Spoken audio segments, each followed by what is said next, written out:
आज GD Goenka public school Sirsa में हमने एक कल्चरल फेस्ट का आयोजन किया है, जिसमें हमारे सभी बच्चों ने बहुत बढ़ चढ़ के हिस्सा लिया है।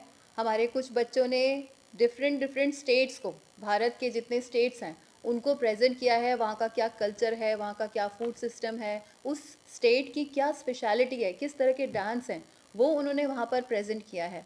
और जो छोटे बच्चे हैं हमारे, उन्होंने फैंसी ड्रेस के माध्यम से इंडिया के कल्चर को दर्शाया है कि हमारे इंडिया में कौन से फेमस लीडर हुए हैं, कौन से हमारे देश के डिफरेंट स्पेशल पर्सनालिटीज़ हैं, चाहे वो बॉलीवुड की पर्सनालिटी हो या फिर वो कल्चरल फील्ड से रिलेटेड हो या सोशल वर्कर हो, सभी को उन्होंने प्रेजेंट किया है।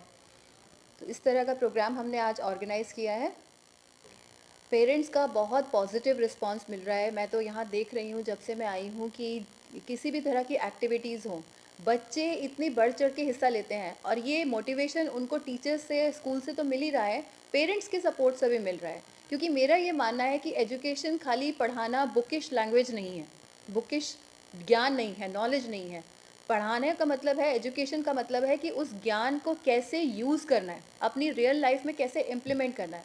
वो किताबी ज्ञान के साथ साथ उसको प्रेजेंट करना आना चाहिए बच्चे को।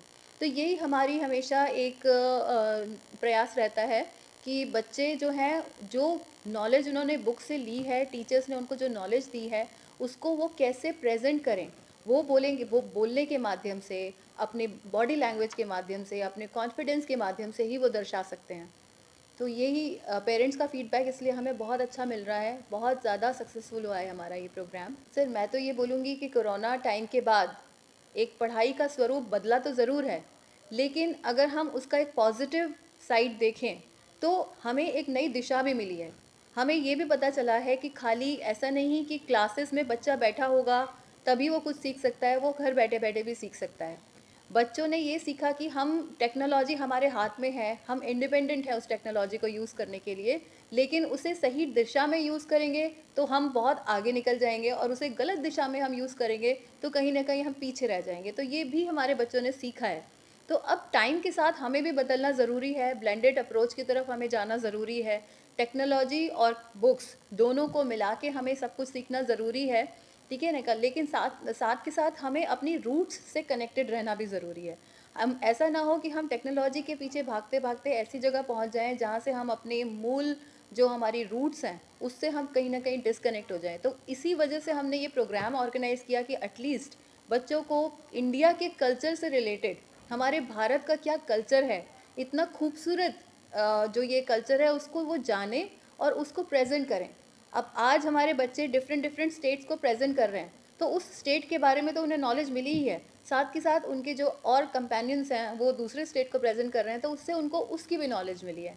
तो वो रूट से कनेक्टेड भी रहें और टेक्नोलॉजी के साथ में भी मैच करें अपने आप को, यही हमारा उद्देश्य रहता है। बच्चे हैं, ये आज का पूरा प्रोग्राम अगर आपने देखा हो तो ये पूरा बच्चों ने ही मैनेज किया है, बच्चों ने ही ऑर्गेनाइज़ किया है। एक एक चीज़ जो उनके डिफरेंट स्टेट में वो प्रेजेंट कर रहे हैं, उनके खुद की, उनके हाथ से बनाई हुई चीज़ें। इनफैक्ट मैं देख रही थी कहीं तो बच्चों ने मंदिर खुद अपने क्राफ्ट की हेल्प से बनाया हुआ है, कहीं पे डिफरेंट उसकी जो स्पेशल फूड आइटम्स हैं वो अपने घर से बना कर लाए हैं। और तो इतने कम समय में ये सब चीज़ें सीखना और उसको फिर बनाना और उसको फिर प्रेजेंट करना, ये अपने आप में एक बहुत ही अचीवमेंट वाली बात है बच्चों के लिए। तो मैं इसके लिए बच्चों को भी बधाई देती हूँ। और मैं यही बोलती हूँ कि बच्चे खुद जब सीख जाते हैं ना कि किसी भी प्रोग्राम को हमें कैसे ऑर्गेनाइज़ करना है, यही हमारा एक मेन पर्पस होता है कोई भी प्रोग्राम ऑर्गेनाइज़ करने का, कोई भी इवेंट अपने स्कूल में करने का, क्योंकि हम बना रहे हैं आने वाले कल के नेता, लीडर्स। तो वो लीडर्स आज की डेट में हमें दिखाई दिए कि भविष्य के लीडर हमारे कैसे होंगे, और इसके लिए मुझे बहुत खुशी हो रही है। बिल्कुल, मैं तो पेरेंट्स से यही रिक्वेस्ट करूँगी कि वो अपने बच्चे के लिए स्कूल का चुनाव बहुत सोच समझ के करें।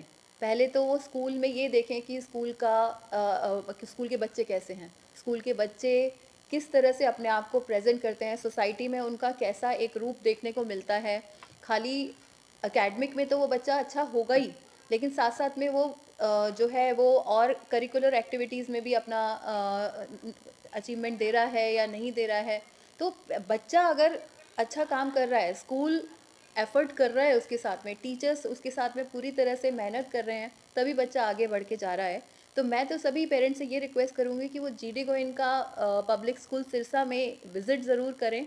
देखें कि हमारे बच्चे कितना अच्छा काम कर रहे हैं, हमारे टीचर्स कितने एफ़िशिएंट हैं, कितने लर्नेड हैं और वो हमेशा बच्चों के साथ में हमेशा काम करने के लिए तत्पर रहते हैं। और साथ ही साथ उनको अपने मूल से भी जोड़े रखने में उनका एक सफल प्रयास रहता है कि अपडेटेड भी रहें और साथ-साथ में अपने रूट्स से भी हमेशा कनेक्टेड रहें। तो इसीलिए यही जीडी गोयनका का एक तरह से विज़न भी है, मिशन भी है। तो मैं यही रिक्वेस्ट करूँगी सभी पेरेंट्स से कि वो जीडी गोयनका पब्लिक स्कूल में ज़रूर विज़िट करें और अपने बच्चे के लिए एक सही स्कूल का चुनाव करें।